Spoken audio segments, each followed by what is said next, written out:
Ok yo, alors aujourd'hui je vais parler d'un sujet qui trotte un peu dans la tête des gens. Je vais parler des sabres laser et des vaisseaux spatiaux. Alors je te préviens, tout ce que tu croyais avant cette vidéo, je vais le démolir, je vais tout, ton enfant, je vais la briser en deux. Alors j'espère que tu es prêt à être choqué. Alors commence même pas à t'affoler, c'est physiquement impossible qu'un laser comme ceux de Star Wars existe. Un laser c'est plus ça, ce que tu vois à l'image. Il n'y a pas de bras décapités, pas de boum, pas de longues lames. C'est plus vite moins excitant, moins amusant à voir que comme dans Star Wars, quoi. Il faut se dire qu'en même temps, c'est logique. La matière, on peut pas se faire entrechoquer, et la lumière, elle ira à l'infini et en ligne droite et tu pourras jamais l'attraper. Le seul moyen, il faudrait que les photons dans la lumière puissent se cogner, mais les photons de la lumière, en soirée, toute lumière qui se croise, les photons, eux, s'ignorent royalement. Ils s'en foutent les uns des autres. Donc ça serait très compliqué et physiquement impossible de pouvoir créer un sabre laser totalement fonctionnel. Mais si je te disais quand c'est pas si compliqué et si loin que ça. En France, par exemple, on peut déjà trouver un énorme rayon laser que toi-même tu sais, il va te découper des trucs. Il arrive à découper du métal et on s'en sert déjà. Bon, tu vas me dire que là, le sabre laser, c'est bon. On arrive déjà à découper des trucs dans une civilisation, donc c'est déjà bon, quoi. Et bien, si tu veux, admettons qu'on ait réglé le problème. Qu'on puisse enfin le mettre, qu'il y ait les woum quand ça se cogne, etc. Que bref, on arrive à contrôler la lame. Il y a un autre problème. Déjà, c'est un laser, donc c'est ultra chaud. Donc, tu te doutes que si tu tiens ça dans ta main, tu vas forcément carboniser ta main.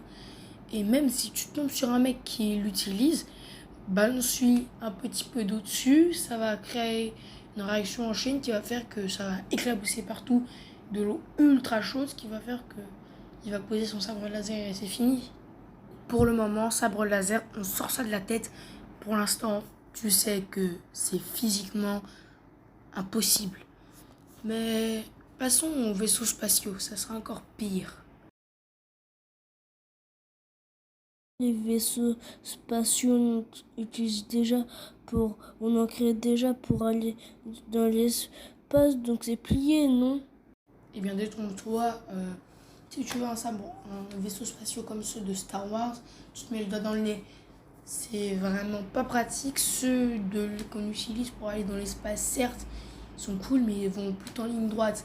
Et là, on te parle de faire des virages à 90 degrés, aller à fond, ralentir, dépasser la vitesse du son. Tout ça avec nos vaisseaux actuels, c'est impossible. Donc, les vaisseaux spatiaux aussi, il faut étudier une forme de vaisseaux spatiaux. Mais si je te dis qu'on a déjà réfléchi à des vaisseaux spatiaux comme ceux de Star Wars, bon, en fait, c'est littéralement faux. Ils sont pas comme ceux de Star Wars.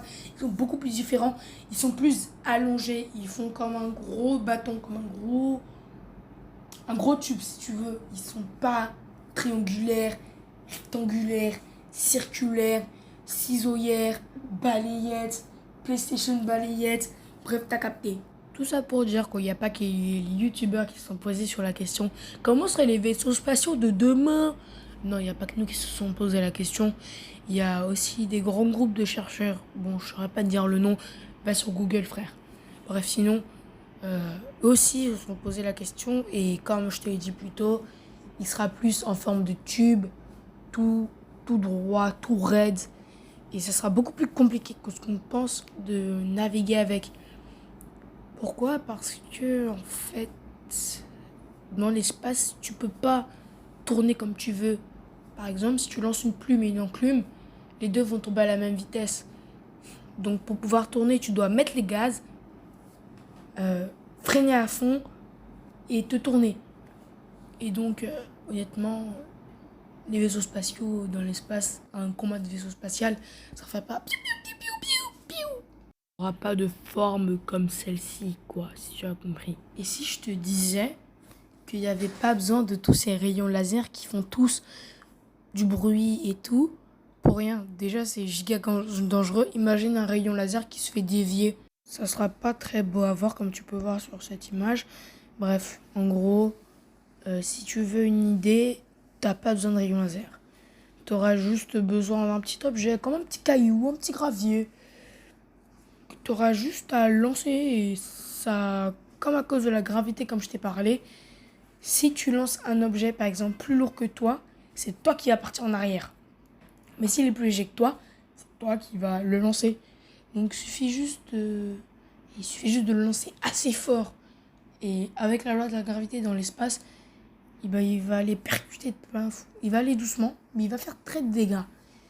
Et si tu veux viser un bon endroit pour faire cracher le vaisseau de ton adversaire en quelques secondes ou tuer tout l'équipage dedans, faut être un criminel. Mais bref, il te suffira juste de viser la cage où il y a de l'oxygène, sans oxygène, ou l'air comprimé. Tout ça, tu vises les parties où il y a l'air comprimé et l'oxygène, et ils sont tous morts et t'as gagné.